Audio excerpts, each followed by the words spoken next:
Fala galera, beleza? Meu nome é Gabriel, eu sou acadêmico do quarto ano de Ciências Sociais da Universidade de Toledo e hoje eu vim aqui abrir a nossa série de vídeos sobre os conceitos fundamentais das ciências sociais. Para iniciar, a gente vai conversar sobre o que são essas ciências sociais, né? Bom, são três áreas principalmente, né? A antropologia, a ciência política e a sociologia, que a gente tem mais contato devido à disciplina do ensino médio, né? Bom, para cada área eu vou trazer um conceito fundamental. Para a antropologia vai ser a cultura, para a ciência política o poder e para a sociologia as relações sociais. Bom, vamos iniciar pela antropologia, que talvez seja a disciplina que a gente tem menos tato, né, menos contato. A antropologia ela vai iniciar no século XVIII, no movimento do colonialismo, para pensar o outro, que era o diferente, e em certa medida dominar ele. Né?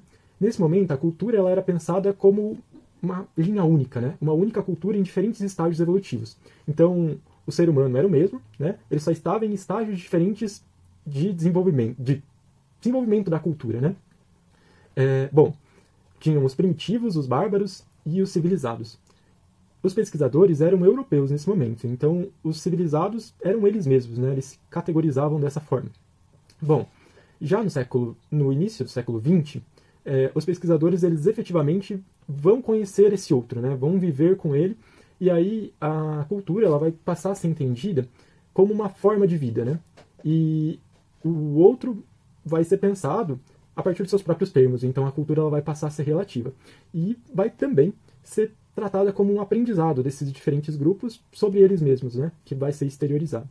Bom, e na década de 60 do século XX, a gente vai ter outro movimento da antropologia, né, para pensar a cultura.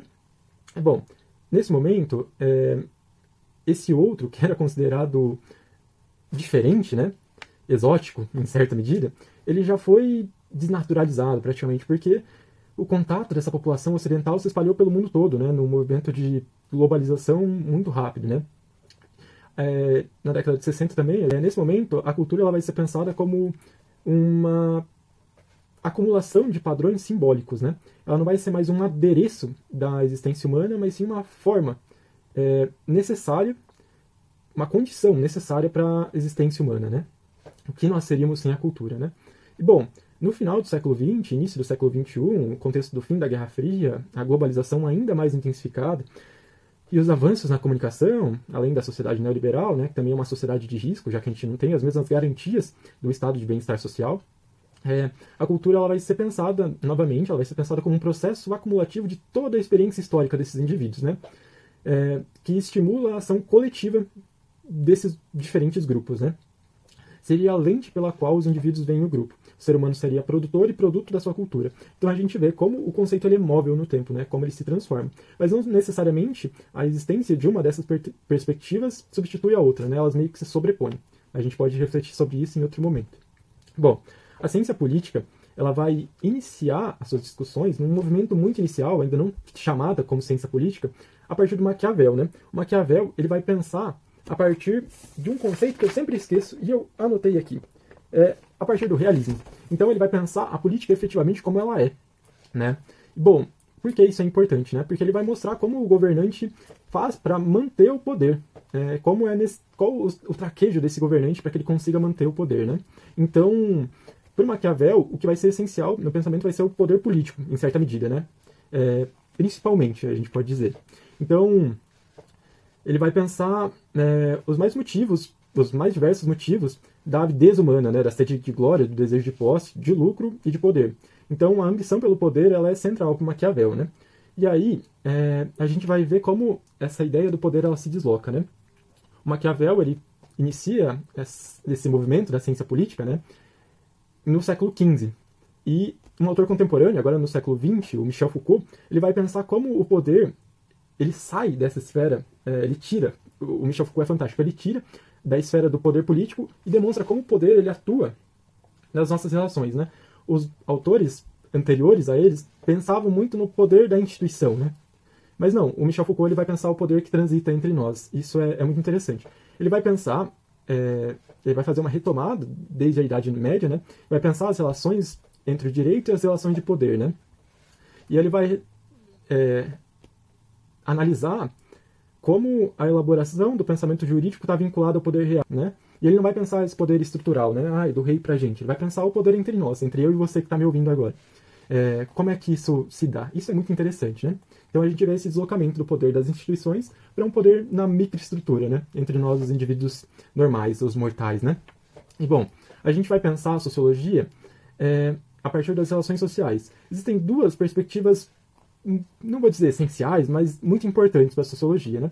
Que vai ser o consenso e o conflito. O consenso a gente pode pensar a partir do Durkheim, que vai situar o pensamento sociológico dele a partir de um pensamento organicista, né? E o Durkheim é interessante porque ele está pensando no momento de consolidação da França como república, né? Isso é fundamental. Então ele quer mostrar como a sociedade funciona de forma redondinha, né? E aí, nesse organismo, a gente tem diferentes órgãos, e se cada órgão funcionar da forma correta, a sociedade vai funcionar perfeitinho. E essa é a perspectiva do consenso, então, né? Se tudo está funcionando ali perfeito, tá ótimo, né? E a gente está num consenso. E, bom, para pensar o conflito, a gente pode pensar a partir do Marx, né? O Marx está pensando, ele é anterior ao Durkheim, ele é anterior à própria criação da sociologia, das ciências sociais como ciências, efetivamente, né? E, bom, ele está no momento de transição da Alemanha em uma sociedade que era feudal, em certa medida, e se torna capitalista, né? Mas as coisas meio que se sobrepõem, essas relações, né? Não deixa de ser uma e se torna outra, as relações elas se sobrepõem. Bom, nesse momento, ele vai presenciar a lei do cercamento, que é muito importante, né? A lei do cercamento aconteceu na Inglaterra, não sei exatamente o nome desse momento na Alemanha, né? Que era o local que o Marx vivia.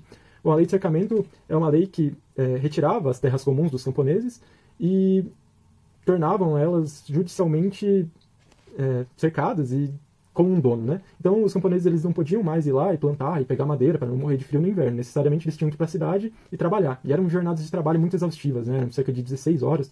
Até as crianças trabalhavam e ganhavam muito pouco, né? Então essa população ela era obrigada a trabalhar, elas foram expropriadas das possibilidades de sobreviver de outra forma. Então elas tinham que ir para a cidade, trabalhavam muito, ganhavam muito pouco. E o Marx vai presenciar esse movimento, né?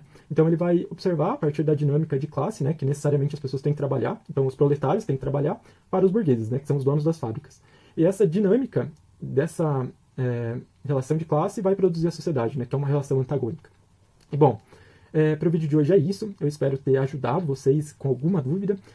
Aguarde os nossos próximos vídeos, eles estão muito legais. Vocês não vão perder nada, vai ser muito divertido. É um prazer, espero que você tenha chegado até o fim do vídeo, eu fico muito contente com isso. Eu vou deixar alguns textos aqui na descrição, se você tiver alguma dúvida. Qualquer coisa pode entrar em contato. E é isso, até a próxima.